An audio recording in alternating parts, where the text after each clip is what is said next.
El doctor Brambila se encuentra enfermo hoy, entonces yo voy a reemplazarle solamente por esta semana. Desde la siguiente semana van a tener con el doctor Brambila. Vamos a empezar la unidad de módulo 3, ¿verdad? Patoquirúrgica 3. Y vamos a continuar con toda la parte biliodigestiva. Hoy comenzamos con cáncer gástrico. Ustedes ya tienen el material en la plataforma. Cualquier consulta pueden hacerlo a través de la plataforma. Bueno. Entonces, empezando sobre cáncer gástrico. Definición.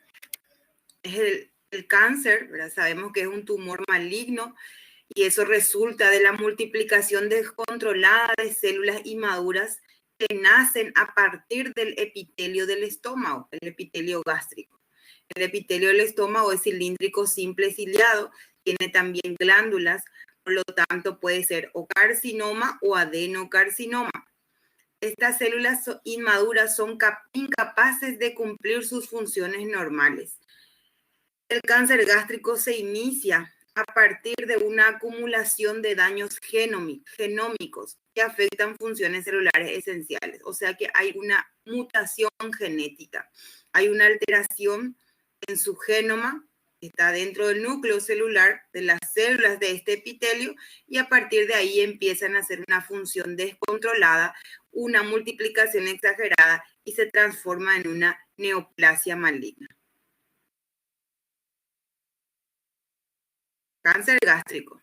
Débora entró tarde, parece. Bueno. Generalidades. Estuvieron hablando, seguramente recuerdan las clases anteriores, sobre lo que es enfermedad ulcerosa gastroduodenal. O sea que úlceras que pueden ser o gástricas o en el duodeno. Úlceras significan aberturas o heridas en la pared del estómago o del duodeno. Es más frecuente que las úlceras sean, si es en el estómago, en la curvatura menor. Si es en el duodeno, en la primera porción. Las úlceras en sí son tratamiento médico, tratamiento de modificaciones del hábito alimentario y algunos fármacos que ayudan a controlar y disminuir la secreción exagerada del ácido clorhídrico, de modo a que no siga dañando más ese epitelio y las otras capas del estómago y duodeno. Sabemos que si solamente está inflamada la mucosa, el epitelio, porque la mucosa está formada por epitelio, lámina propia y muscular de la mucosa. Si solamente está inflamado el epitelio y la lámina propia, cuando está solo restringido la inflamación a la mucosa, es una gastritis o una duodenitis. Cuando ya llega y lesiona hasta la muscular de la mucosa, hablamos ya de una erosión. Y cuando sobrepasa la muscular de la mucosa, cuando ya llega a la submucosa y más allá de ella, que puede ser también muscular, ya hablamos de úlcera. Entonces, para que sea úlcera, la lesión tiene que ya pasar la muscular de la mucosa. Si no pasa la muscular de la mucosa, si está hasta ahí, es erosión. Y si está solamente limitada en sí al epitelio, a la lámina propia, a la mucosa en sí, es solamente un proceso inflamatorio. Todos esos son tratamiento médico, a no ser que se complique. Una de las complicaciones suele ser que esa úlcera se puede perforar. Cuando llega la lesión pasando la muscular, pasando hasta la serosa, que es peritoneo, entonces ahí se perfora. Generalmente se suele perforar en la cara anterior de la curvatura menor, que es la zona más frecuente. Eso no quiere decir que en otra parte del estómago no va a haber. Claro que puede haber en el antro, puede haber en el cuerpo, en el fondo gástrico, así también como en el duodeno. Pero es más frecuente que se perfore en la cara anterior curvatura menor del estómago o primera porción del duodeno. Otra complicación de las más frecuentes suele ser las hemorragias digestivas. En este caso es una hemorragia digestiva alta porque está localizada antes del ángulo de Tracy. Las hemorragias suelen ocurrir en cara posterior porque así en esa cara llegan los vasos que irrigan a estos órganos. En el duodeno, en la primera porción, por detrás del duodeno está la arteria gastroduodenal. Pasa, desciende hacia abajo para poder dar una rama e irrigar el páncreas. Entonces, si la lesión, la herida, la úlcera, va hacia cara posterior, llega a la arteria, sangra. Entonces, es más frecuente que las hemorragias se den en cara posterior, sangren en la cara posterior, porque ahí están las arterias que le comprometen, que tienen el sangrado. En la curvatura menor, hacia la zona posterior de la curvatura menor, están las arterias gástricas cortas, que son ramas de la gástrica izquierda. Entonces ocurre lo mismo, se lesionan, la herida va hacia atrás, llegan a los vasos y sangra. Entonces, dos complicaciones. La tercera puede ser que por un proceso ya de inflamatorio, ulceroso, el píloro se fibrose, la úlcera lo que haga es una estenosis a nivel del antropíloro y puede ocurrir algo que se llama síndrome pilórico o obstructivo, donde la comida no puede pasar del píloro hacia el duodeno porque está estenosado, está más fino o fibrótico, también se puede decir. Y hay otra complicación que no es frecuente, pero que puede suceder, es menos del 1%, y son la malignización de las úlceras. Es casi imposible que una úlcera duodenal se malignice. Es gracias a que ellos tienen unas glándulas que se llaman glándulas de Brunner, y son glándulas que secretan mucho residuo con pH alcalino. Entonces, es más frecuente que si se maligniza una úlcera sea la que esté localizada en el cuerpo o a nivel del estómago.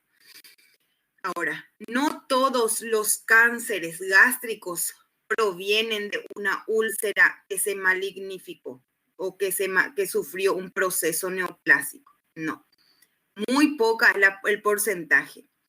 Existen dos clases de factores relacionados a la aparición de cáncer gástrico. Uno se llama el cáncer gástrico del tipo intestinal y otro se llama cáncer gástrico difuso.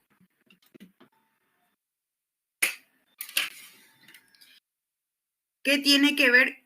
El tipo intestinal es un cáncer que se adquiere con la vida. O sea que con los hábitos alimentarios y ciertos factores de riesgo que ayudan a la aparición del cáncer. Y existen, el principal responsable es el Helicobacter pylori. En más del 80% está relacionado a su aparición.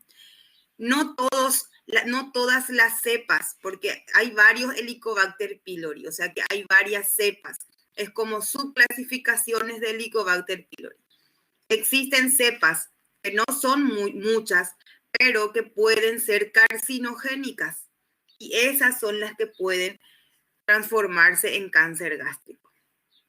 Sin embargo, el tipo difuso es un cáncer de herencia, con predisposición genética. Uno ya nace con ese genoma en las células epiteliales alterado. ¿Se entiende?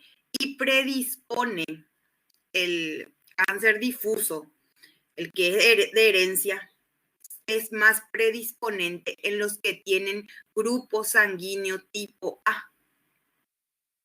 Las úlceras y el cáncer gástrico es más frecuente en los varones, en una proporción de 3:1, 4:1, pero siempre hasta hoy en día predomina en los varones. Bueno, y salí en este tema porque cuando nosotros estudiamos enfermedad gastroduodenal, sabemos que el principal motivo de consulta del paciente era un dolor en el epigastrio. La causa más frecuente de dolor en epigastrio es gastritis. Es lo primero que uno piensa, ¿verdad? Pensando algo que no es tan complicado y que puede ser, es frecuente. Ahora, la historia de ese dolor es que es un dolor discontinuo, ritmado y periódico. Así nosotros lo llamábamos, ¿verdad? ¿Por qué se dice que es discontinuo? Porque tiene periodos de dolor y periodos de calma. ¿Cuándo duele? Dependiendo de dónde está la úlcera. Si es una úlcera gástrica, suele doler después de un tiempo de haber comido comidas pesadas o con mucho contenido o de alto contenido calórico. Sin embargo, la úlcera duodenal era frecuente que el dolor aparezca en ayunas, en jejum, como dicen ustedes. Entonces, por eso es discontinuo, porque no es que duele de forma continua todo el tiempo. Es ritmado porque justamente se asocia con la ingesta de alimentos. Está relacionado después de comer, antes de comer. Y es periódico porque después de un tiempo vuelve a aparecer. En un año uno puede tener 2 o 3 episodios de estas crisis dolorosas y de calma. Generalmente esas crisis dolorosas, si es que no se trata con medicaciones, puede durar entre 2 a 6 semanas en el paciente. Va a estar enfermo 2 a 6 semanas. Luego que pasa ese tiempo, el paciente parece curado. Queda sin dolor, sin crisis por un tiempo, puede ser meses, y luego vuelve a aparecer en un segundo episodio. Así en un año completo puede tener 2 o 3 crisis dolorosas. Pero cuando ya hay un cáncer gástrico, también hay dolor en epigastrio, pero ese dolor es continuo. Es un dolor que tiene todo el tiempo y que se va haciendo progresivo en los años. Se cronificó, solamente que tiene el antecedente o la historia de haber sido alguna vez discontinuo, ritmado y periódico. Entonces, eso es lo que ustedes tienen que preguntar. Te va a referir dolor en el epigastrio y vos le vas a preguntar si alguna vez anteriormente tuvo ese tipo de dolor y ver si era discontinuo, ritmado y periódico, porque esa es la forma de presentación del cáncer gástrico. En nuestro país es muy frecuente, en Latinoamérica es muy frecuente y ocupa en el hombre el tercer lugar entre las neoplasias y es muy raro en las mujeres, 10%. El número 10, perdón, entre las mujeres. El cáncer más frecuente en la mujer sigue siendo el cáncer de mama, que compite con el cáncer de cuello uterino. En segundo lugar está el cáncer del pulmón y así sucesivamente, ¿verdad? Pero el cáncer gástrico en la mujer ocupa el 10º lugar. Sin embargo, en el hombre, el cáncer más frecuente es el cáncer de próstata, segundo es del pulmón y tercero ya es el gástrico. Luego ya viene el cáncer de colon. Tienen que saber esas frecuencias, porque acuérdense que en medicina el diagnóstico se hace por frecuencia. La máxima frecuencia se observa entre los 40 y 60 años, aunque pueden encontrarse en otras edades, siendo raro por debajo de los 30. El cáncer del tipo hereditario que les dije que se llama difuso, se suele observar en pacientes de 30, 35 años alrededor, y generalmente enseguida fallece el paciente. O sea, tiene muy bajo pronóstico de sobrevivencia. Predomina en el varón con respecto a la mujer en una proporción 2:1. Esto es un protocolo más actualizado, ¿verdad? El último edital de la epidemiología. Aquí está lo que les dije. Esto tienen que saber. El científico, el Lauren, lo clasificó en el año 1965 que el 97% de los cánceres del gástrico provienen del epitelio y son del tipo intestinal en el 53% y del tipo difuso en el 33%. Estas diferencias tienen que saber. ¿Por qué? Porque en base a esto ustedes van a investigar con la historia clínica, con los antecedentes Iván, es un pronóstico que se espera y el tratamiento a veces es totalmente diferente. Les ayuda a saber un pronóstico antes de hacer todos los métodos auxiliares para poder estadificar. El intestinal en las zonas de alta incidencia de cáncer gástrico, o sea que se relaciona con factores ambientales, se ve en personas de más de 60 años, en hombres ancianos, es bien diferenciado. ¿Qué es lo que significa eso? Que tiene buen pronóstico. Cuanto mejor diferenciado sea por la anatomía patológica del cáncer, es de mejor pronóstico. Diseminación hematógena, o sea que tarda también para hacer metástasis. Cuando la diseminación es linfática, la metástasis es mucho más rápida. Se puede localizar con frecuencia en el antro, asociada a gastritis atrófica, por eso que hablamos de úlceras, gastritis atróficas que evolucionaron hacia úlceras. Por eso que cuando ustedes vean una endoscopía digestiva que se hizo a un paciente, les traiga el resultado y el gastroenterólogo haga el informe y dice gastritis erosiva atrófica. Atrófica significa que ya no funciona ese epitelio. Eso significa. Entonces, atiendan que eso puede ser el inicio, la lesión precursora de una neoplasia maligna y ya tienen que derivar con el especialista. Metaplasia intestinal grave, por eso se llama intestinal, porque el epitelio gástrico se transforma en epitelio del tipo intestinal. Se forman glándulas con células similares a las intestinales. Esto es lo que tienen que saber y esto se les va a preguntar en el examen. Difuso, frecuencia similar en regiones de alto y bajo riesgo, tiene una carga genética, afecta a pacientes jóvenes, generalmente entre 30 y 50 años, o sea que hasta más de esa edad no suelen sobrevivir. Afecta más a mujeres jóvenes, es indiferenciado en todo peor pronóstico. Diseminación peritoneal. La peritoneal también se le llama transcelómica.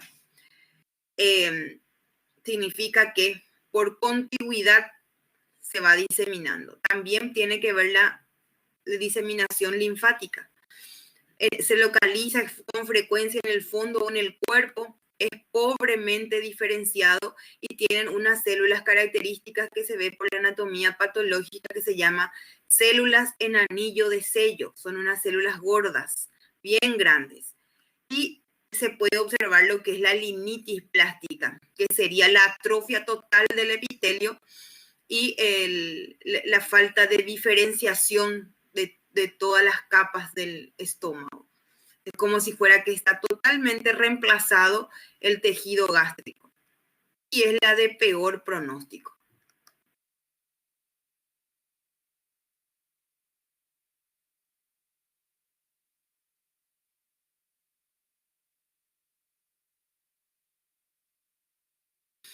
¿Qué es lo que van a preguntar en el interrogatorio?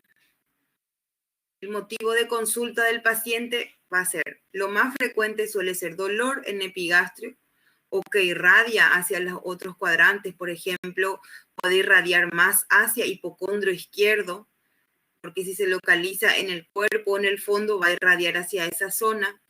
O ya se palpa un tumor, percibe de que tiene una masa palpable.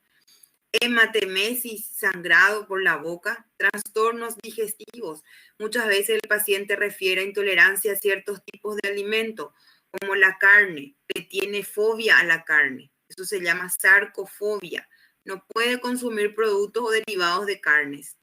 O también otros tipos. También pueden haber dispepsias, eructos, que significa que el paciente no tiene una buena digestión. Y manifestaciones en generales. Aquí entra el síndrome constitucional. El síndrome constitucional está compuesto por anorexia, astenia y pérdida de peso.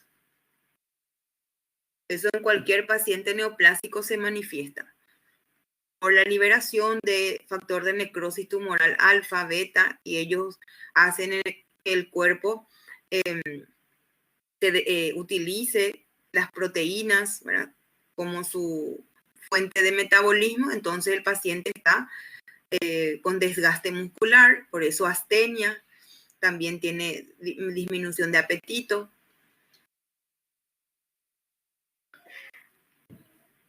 Utilizan los nutrientes, especialmente las proteínas, para poder nutrirse de esa neoplasia. El dolor. ¿Cómo es el dolor del paciente? Ya les dije, ¿verdad? Es un dolor ya continuo, pero es un dolor que el paciente tolera. Va aguantando todos los días y se hace crónico en el tiempo. Tiene la historia de haber sido discontinuo, ritmado y periódico. Eso no significa que siempre va a ser así. Muchas veces simplemente aparece como un dolor continuo, como una pesadez, o gravativo también se puede decir, como que el dolor va hacia abajo, que empuja el epigastro hacia abajo y no parece un dolor verdadero, sino como algo que está pesado, interfiriendo ahí a nivel del estómago. Otra cosa que tienen que preguntar es la intensidad del dolor. Al hablar de la intensidad del dolor, el paciente, ustedes le dicen de 1 al 10 y él puede catalogar como 4, 5 y así ir aumentando progresivamente. Difícilmente tengan un valor muy alto de intensidad. Es un dolor que se tolera. El paciente se acostumbra a vivir con ese dolor. Puede haber antecedentes de haber sido discontinuo, ritmado y periódico, que ya les expliqué lo que significa eso. Luego se transformó en un dolor continuo y otras veces es continuo desde el inicio. Eso es lo que les dije, ¿verdad? Entonces, se puede manifestar de dos formas. O haber tenido la historia de haber sido discontinuo, ritmado y periódico, o de una vez desde el inicio es continuo. Otras veces puede que el dolor no esté presente. Otras veces el dolor es del tipo ulceroso, que significa que es un dolor quemante, un dolor que arde, parecido a lo que es la pirosis, pero es un dolor como que araña o que arde o que quema. Así es la forma que se describe. Casos en un largo pasado gástrico con molestias específicas, o sea que siempre te cuenta que tiene problemas para la digestión, tarda en digerir los alimentos, siente como si fuera que se hincha la boca del estómago, así refiere el paciente, o tiene eructos muy frecuentes.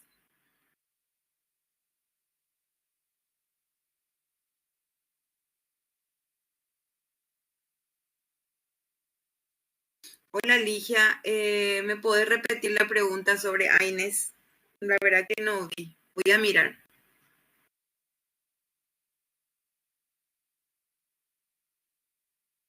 No, no está acá.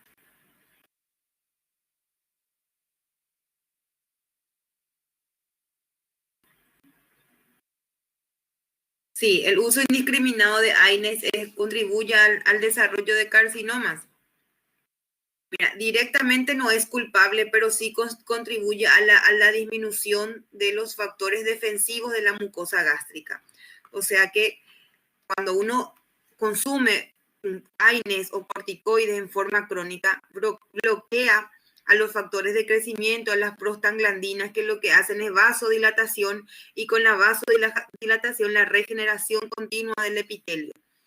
Entonces, al uno bloquear ese mecanismo de defensa, sí también contribuye de una forma indirecta a que ese epitelio se vuelva atrófico.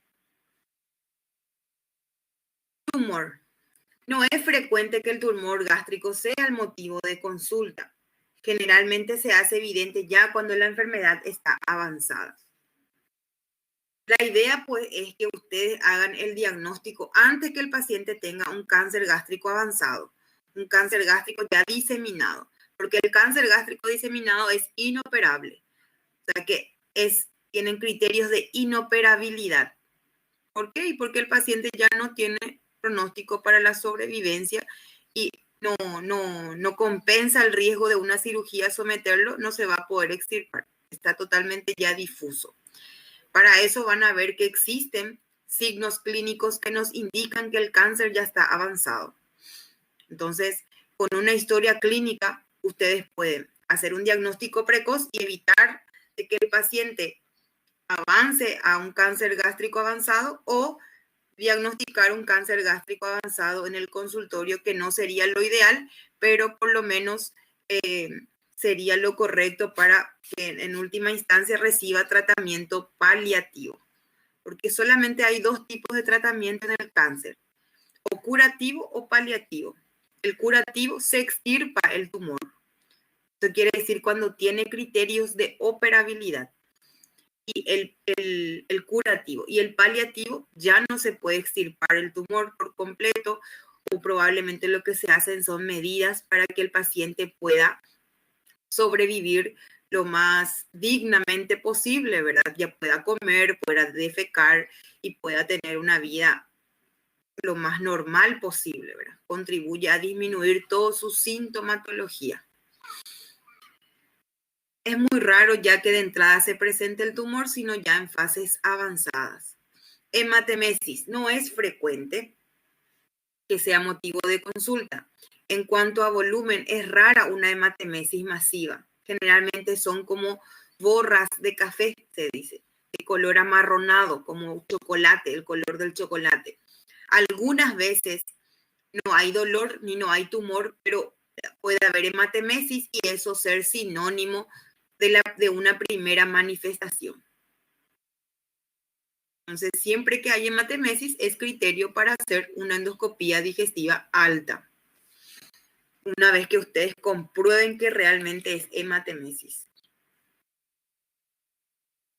¿Cómo van a comprobar que es hematemesis? Y tienen que ver, o si el paciente refiere, quita una foto y muestra, entonces no está nunca de más hacerle una endoscopía digestiva alta. Van a investigar todos los antecedentes relacionados a eso, dolor en epigastrio, si tiene alguna dificultad o algún problema relacionado a la comida, ¿verdad? Y todo lo que los síntomas acompañantes que pueden tener, como estos, como la disfagia. La disfagia, saben que es dificultad para la deglución. Puede ser frecuente cuando el cáncer está más localizado hacia el cardias. Los vómitos pueden ser ocasionales o persistentes, pueden ser diarios o en ayunas. Generalmente se presenta cuando el cáncer asienta en el píloro. Estenosis del píloro produce. Anorexia. Es de un grado variable su presentación.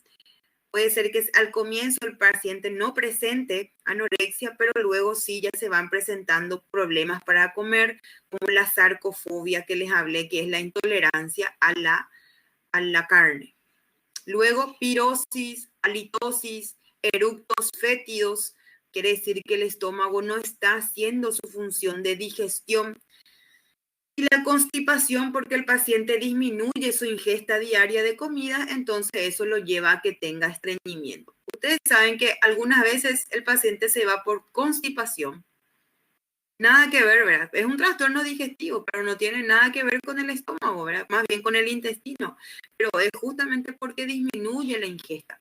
Entonces, siempre que un paciente te diga que está estreñido o constipado, lo primero que tienen que preguntar, ¿se está alimentando de forma diaria? ¿Desayuna, almuerza, merienda, cena? Porque si uno cumple con las reflexiones normales del día, uno tiene que tener una buena defecación, o por lo menos una vez al día, ¿verdad? O en la semana 3 veces. Si eso no ocurre, significa que o no está teniendo la ingesta adecuada en comida y en líquidos, por eso disminuye. Eso es lo primero que uno tiene que descartar. Si no es eso el problema, si tiene una ingesta normal, entonces puede hacer alguna afección orgánica en el intestino y luego ya vamos a todo el tubo digestivo, el estómago, incluso esófago.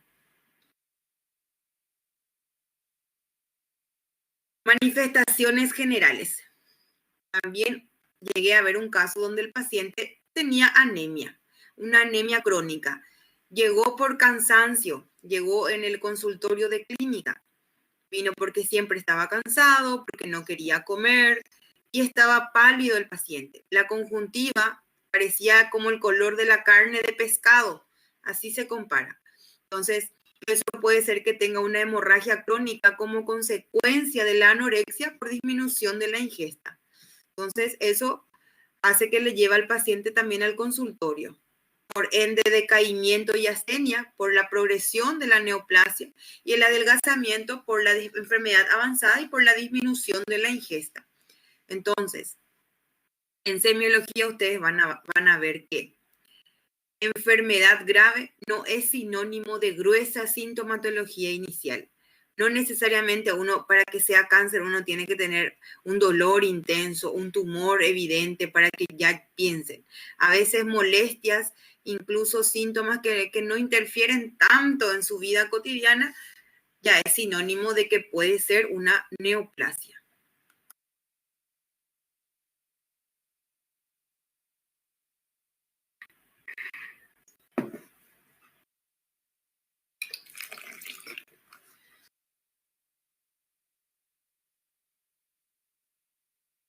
En el examen físico, en la ectoscopía, al paciente se le ve pálido o se le puede ver incluso normal, parecer sano.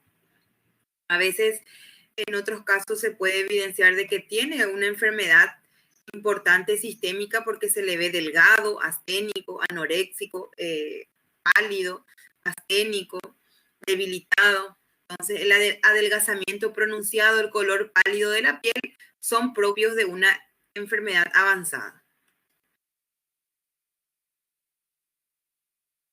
Y en la parte del abdomen, ustedes van a verlo mejor en las prácticas después, pero a la inspección, ¿qué es el dato positivo que uno puede recabar? Y generalmente lo que se busca siempre es el tumor. Si hay una masa palpable en la región del epigastrio o que produce algunas contracciones a nivel del píloro como movimientos de reptación, eso significa de que está dilatado la porción proximal al píloro y hay retención de alimentos. Cuando ya hay siembra peritoneal, o sea, ya hay diseminación hacia el peritoneo, eso produce ascitis por obstrucción linfática a nivel de las células del peritoneo. E incluso puede haber circulación colateral también. A la palpación tienen que buscar el tumor, evidenciar, delimitar, hacer la semiología del tumor. Existen características semiológicas que te dan sospecha de malignidad o sospecha de benignidad. Si el tumor es maligno, generalmente es un tumor difuso, mal localizado o mal delimitado, de consistencia dura, rugosa, inmóvil o fija a planos profundos y no duele. Sin embargo, de lo contrario, si es un tumor bien delimitado, móvil, que duele, se lisa, superficie lisa, suele ser tumor benigno. Estos son las sospechas de malignidad. También hay que buscar en el hígado si ya hay metástasis hepática, porque es un órgano donde frecuentemente suele hacer metástasis al inicio, y el libro le compara como una bolsa de castañas.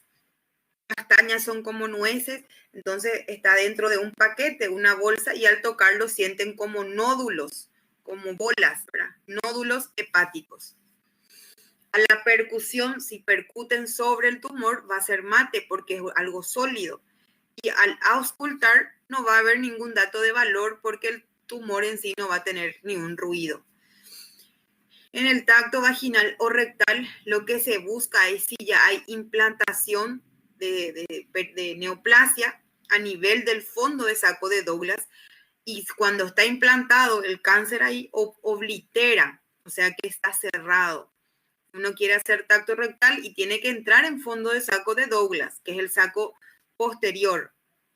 Y cuando no puede, entonces eso significa de que está obliterado en el contexto de un paciente con cáncer.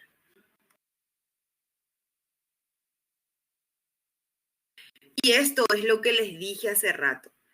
Si el cáncer no está avanzado, excelente, ¿verdad? Lo que tienen que hacer es el diagnóstico precoz, investigar y solicitar por lo mínimo una endoscopía para salir de dudas, ¿verdad? De que realmente no es cáncer.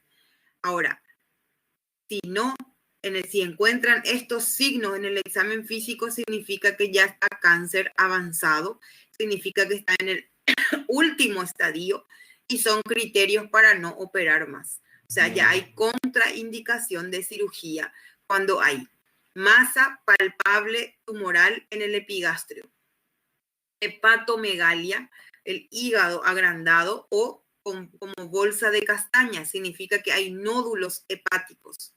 Ascitis de origen carcinomatoso.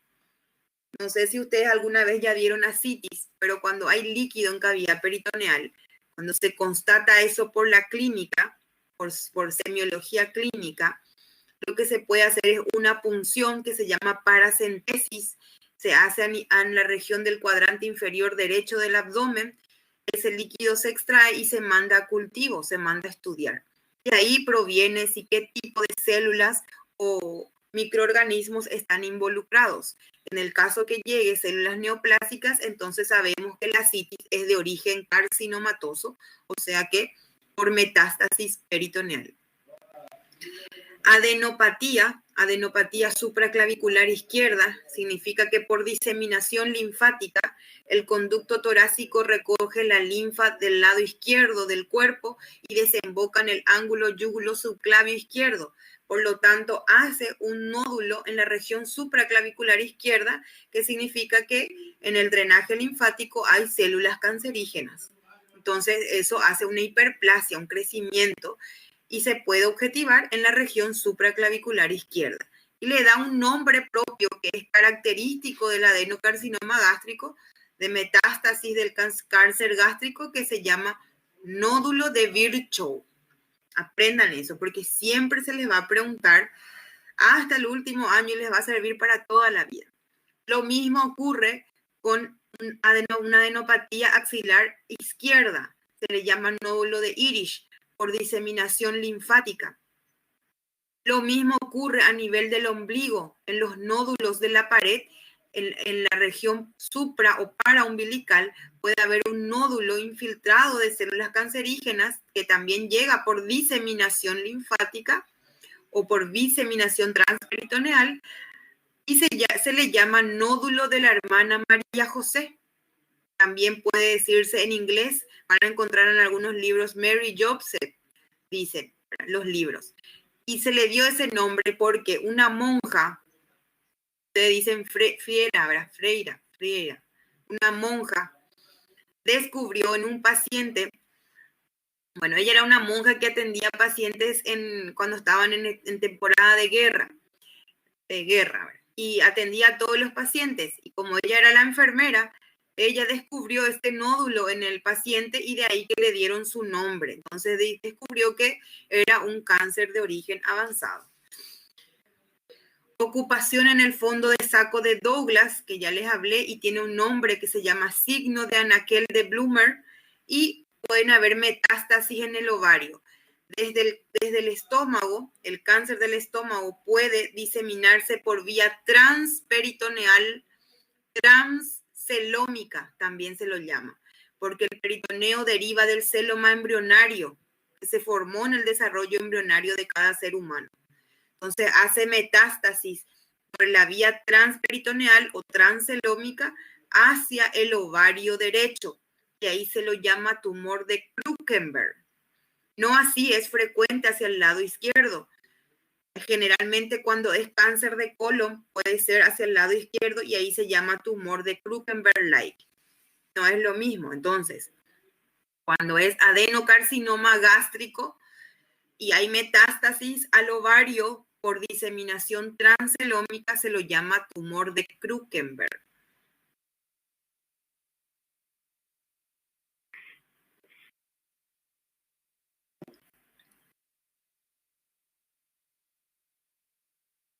Ezequiel me preguntó algo.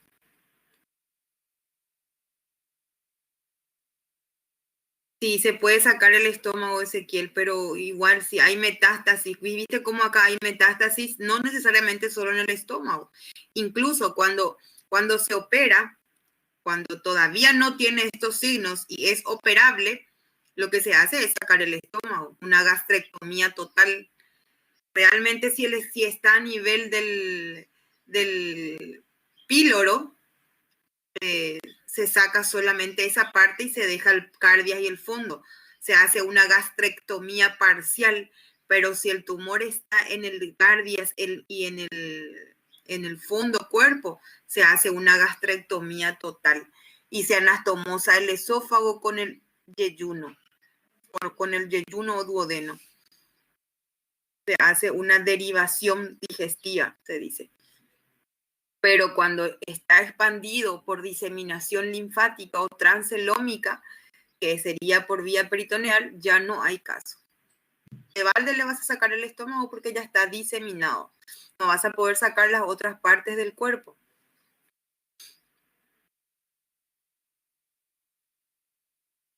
Aquí están las imágenes para que ustedes observen. Aquí en la imagen de arriba el nódulo de Irish, la imagen de abajo con la flecha señalada el nódulo de Virchow, ¿verdad? Otra vez nódulo de Virchow.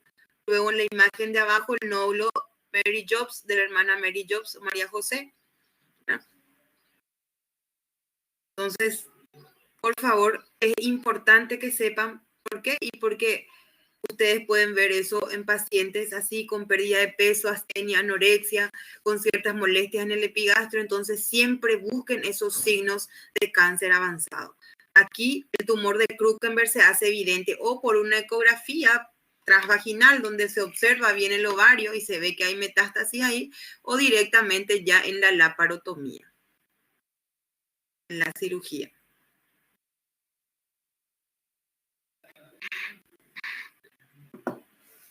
Hay otra clasificación, ya le hablé, el de Lauren, que tienen que saber, es que divide en intestinal y difuso, y la de Borman es la más antigua otra vez, que divide según su macroscopía y según su microscopía, o sea, lo que se ve por anatomía patológica. Y ahí que lo llaman de 4 formas. Puede ser vegetante cuando está así en el epitelio infiltrado como un couve-flor, dicen ustedes, o como algo polipoide, ¿eh?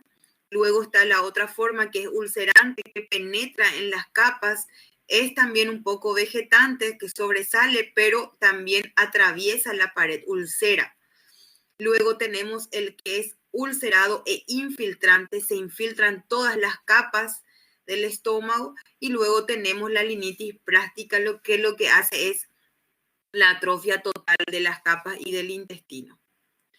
Y acá están sus formas anatomopatológicas macroscópicas. Esta es la primera, vegetante. Esta es la segunda, es vegetante, pero también ven que ulcera la pared. Luego ya tienen el ulcerante, ven que está dentro de la pared y se infiltra. Y luego ya tienen la linitis plástica, totalmente rígida, fibrosada la pared. Esto ya es en una biopsia, ¿verdad? De un fallecido.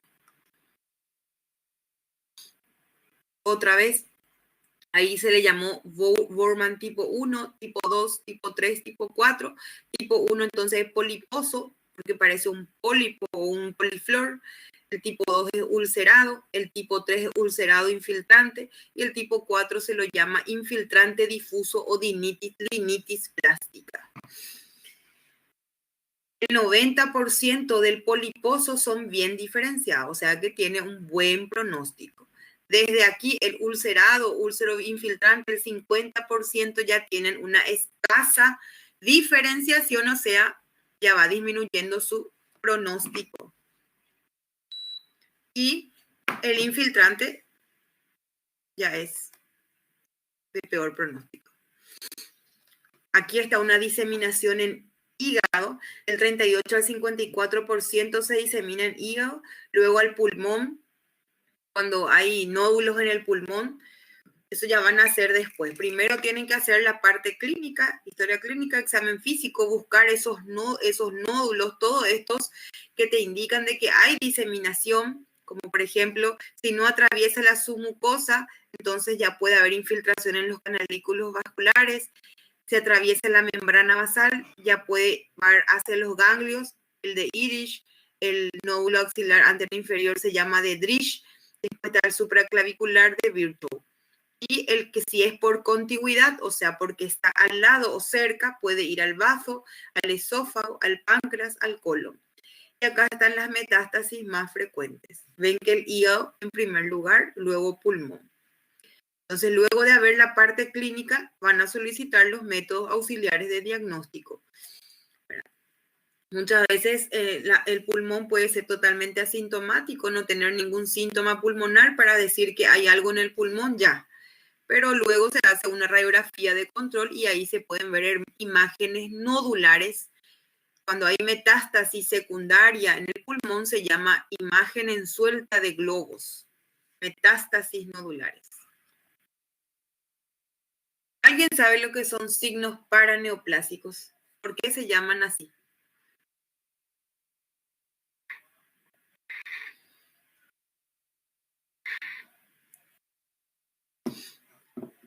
¿Por qué se llaman paraneoplásicos?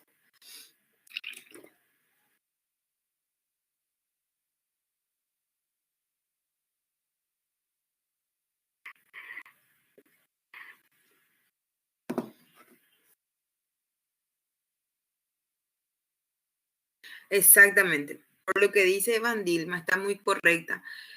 Porque son manifestaciones que se ven en el paciente que producen o que estimulan ciertas hormonas o ciertos factores y manifiestan como estas cosas, el color oscuro de la piel que se llama acantosis nigricans, donde está señalado, esto es una acantosis nigricans, puede ver en la axila, puede ver en el cuello, estimula la producción excesiva de la melanina.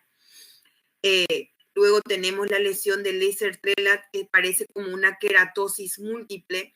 También estimula el factor de crecimiento del factor, no me recuerdo el nombre, pero es un factor que está a nivel de la piel.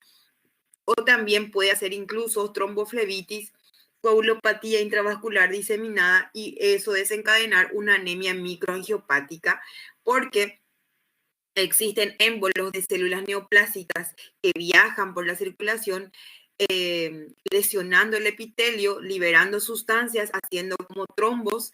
Eso lleva a la tromboflebitis, puede incluso alterar la coagulación y hacer coagulopatía intravascular y se impregnan o obstruyen la pequeña circulación y eso lleva a una anemia microangiopática porque modifica los pequeños capilares. Siempre yo digo, acompaña. Entonces, los cambios que acompañan a los cánceres, que realmente, hablamos de cáncer de estómago, no tiene nada que ver con el estómago, pero es a consecuencia del proceso neoplástico que ya está en forma sistémica. Entonces, síndromes paraneoplásicos, tenemos también la tromboflebitis que hablamos, se llama síndrome de Troceau, acantosis nigricans, acantosis seborreica, signo de Leser-Trelat.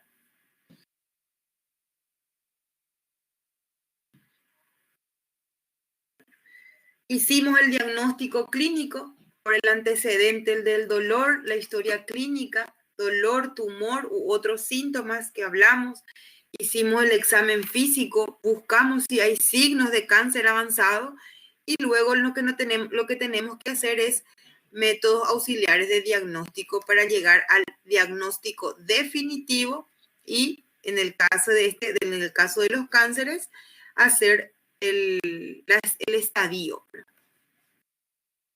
Laboratorio, se tiene que pedir todo el laboratorio de rutina completo, específicamente en un paciente neoplásico se pide o se ve si tiene anemia o proteinemia, que sería disminución de concentración de hemoglobina, glóbulos rojos, hematocrito, anemia, y proteinemia, disminución de proteínas, porque dijimos que se alimentan, el metabolismo de la neoplasia usan las proteínas. El laboratorio es generalmente normal hasta que el cáncer se encuentra avanzado y ahí ya presente anemia. También se puede buscar sangre oculta en heces por el sangrado, entonces puede ser positivo. Hipoproteinemia, que es lo mismo que decir hipoalbuminemia, entonces hay que dosar, porque si el paciente está así, para poder ayudarle hay que administrarle albúmina por vía oral o por vía parenteral. Hay que ver enzimas hepáticas, si ya hay una metástasis en el hígado, estas enzimas ya van a estar alteradas. No existen marcadores tumorales séricos específicos. Los marcadores tumorales no sirven para hacer el diagnóstico, no sirven. Yo siempre veo que cuando uno sospecha, piden CEA. Y esto hacer en un laboratorio privado es muy caro. Y antes de que vos tengas tu anatomía patológica, no te sirve. Porque esto no hace el diagnóstico. Esto puede estar alterado en otras situaciones también. O sea, no tiene mucha sensibilidad ni especificidad.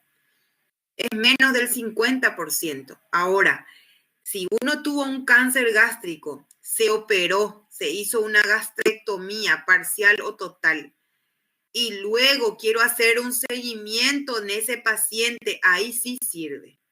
Especialmente el CEA, que significa antígeno carcino embrionario.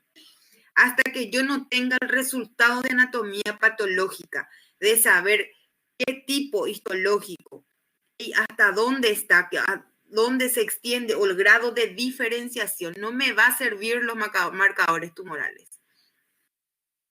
Y el que más se utiliza en estos casos es el CEA. El CA19-9 y CA72-4 ayuda más para los cánceres de colon, pero en todo caso igual se pide para poder descartar también metástasis a ese nivel o poder ver metástasis a nivel colónico. Incluso cuando hay un tumor o un quiste de ovario se pide eso, porque el quiste de ovario, sabemos que el ovario es intraperitoneal y puede diseminarse a la cavidad peritoneal. La radiología. Se puede hacer contraste con vario, radiología con contraste con vario para poder ver todo el mapeo, el trayecto esófago-gastroduodenal.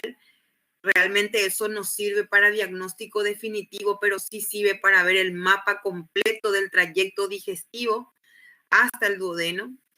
Entonces ahí nos puede mostrar si el tumor es vegetante, porque va a haber una imagen en forma lacunar, ulceroso, va a haber una imagen en forma de nicho o mancha suspendida, o infiltrante, que se traduce por cierta rigidez.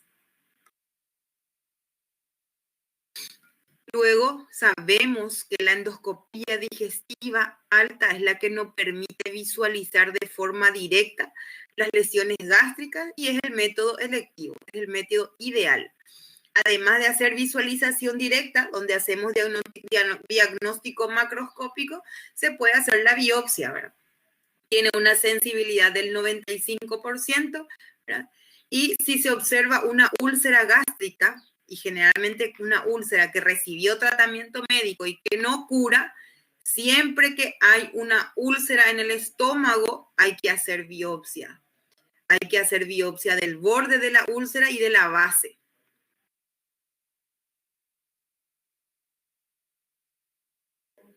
Bueno, la Asociación Gastroamericana recomienda realizar endoscopía a pacientes mayores de 45 años que tengan dispepsias de recién inicio, o sea que hace un tiempo empieza a tener dispepsia con más de 45 años, o menos de 45 años que tengan síntomas de alarma como pérdida de peso, vómito, disfagia, sangrado o anemia. Y a pacientes con dispepsia que han fallado con tratamiento médico empírico, o sea que el tratamiento que se le da a todo paciente con trastornos digestivos o úlceras. La laparoscopía en sí de entrada no se utiliza, pero es útil cuando uno quiere realizar diagnósticos de metástasis peritoneal, hepáticas, y así evitar también hacer operaciones innecesarias, porque si está avanzado ya saben que no va a solucionar nada. Cuando hay duda diagnóstica, se puede hacer la laparotomía. Sabemos que la diferencia de la laparoscopía es a través de un videolaparoscopio. Son trócares que se introducen dentro y se visualiza a través de un video, de una televisión. La laparotomía es un corte directo, la vía convencional, donde se hace una incisión quirúrgica con un bisturí, ¿verdad? Y también se puede utilizar en casos de dudas diagnósticas o de querer hacer la resecabilidad del tumor. Existen formas atípicas, por ejemplo, el síndrome pseudoulceroso. Algunas úlceras benignas pueden transformarse en malignas, por ello debe practicarse la biopsia en toda lesión ulcerada del estómago. Formas asintomáticas. Cuando aparece el cáncer ya ha llegado a una etapa de inoperabilidad. Ocurre eso. Forma de largo pasado gástrico. El paciente ha estado soportando por años molestias gástricas inespecíficas y cuando se diagnostica ya está avanzado. Formas dispépticas banales. ¿Sabes? Ese paciente que toda su vida vivió con omeprazol. Yo tuve la historia de un compañero que se formó conmigo en la facultad y falleció este año por cáncer gástrico. Y yo recuerdo que él siempre tenía sus dispepsias, siempre con su omeprazol en su bolsillo. Entonces, hay que tener un poco cuidado con eso, ¿verdad? No tomarlo a la ligera. Muchas veces uno toma a la ligera y el diagnóstico se hace tarde. Formas dispépticas banales son las que se presentan en pacientes que refieren trastornos diversos como acidez, plenitud gástrica, digestión difícil. Sus trastornos son suficientemente intensos como para recurrir al médico. Entonces, tener en cuenta los síndromes atípicos. Estas formas clínicas son las que conspiran contra el diagnóstico precoz del cáncer gástrico y se prestan a la medicación sintomática no aconsejable. Porque el omeprazol no es que esté mal medicar omeprazol. Para el momento, lógicamente que está bien, pero ¿qué hace? El paciente va mejorando un poco y va alargándose en el tiempo su enfermedad.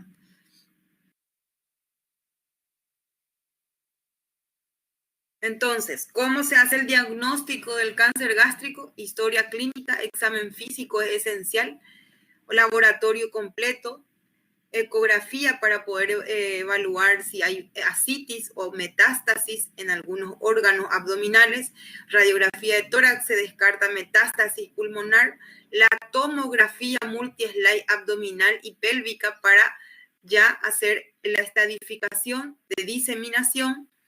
La estadificación se hace por algo que se llama TNM, significa T, tumor, N, nódulos linfáticos implicados y M, metástasis. La videoendoscopía es esencial para ver directamente la lesión, la neoplasia y biopsia.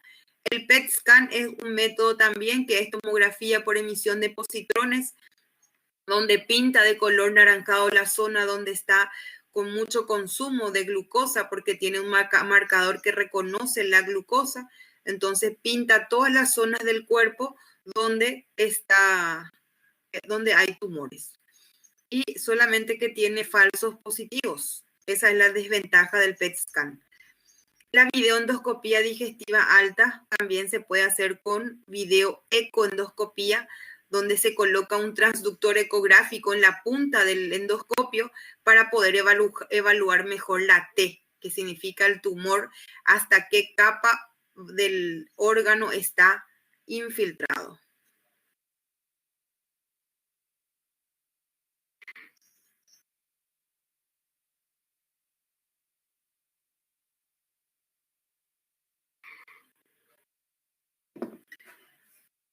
Como dije, la ecoendoscopía se utiliza para determinar la profundidad del tumor, la T. También ayuda a detección de afección ganglionar, la TAC multi-slide para detectar metástasis a distancia. La ecografía abdominal es muy sencilla, inocua, es barata y también ayuda, como dije, a determinar ascitis, si hay infiltración hepática, peritoneal, ¿verdad? Pero en sí no ayuda al diagnóstico específico del cáncer gástrico, sino más bien para detectar signos ya de metástasis. Luego, como les dije, usando todos esos métodos auxiliares se estadifica en TNM, se ve la extensión del tumor.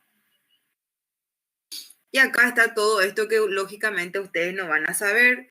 Está todas las T numeradas dependiendo hasta dónde, qué capa abarca. Luego las N para saber los ganglios, cuántos ganglios están tomados por tumor. Luego la M, cuántos órganos o a distancia. Y luego, de acuerdo a eso, se va estadificando en varios grados hasta grado 4, grado 0, 1, A, B, 2, A, B y 4. Perdón, 2, 3, A, B y 4. Lógicamente que esto ustedes no van a saber, esto lo hace directamente el oncólogo. ¿Alguna pregunta?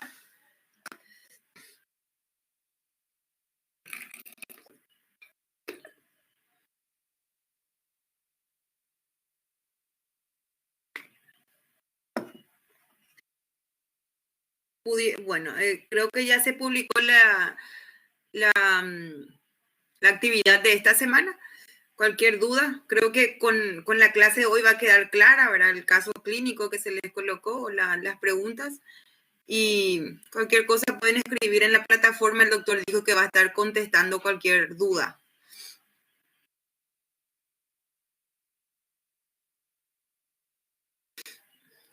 Gracias, Rafael. Bueno, les dejo para que descansen. Nos vemos la próxima. Chau, chau.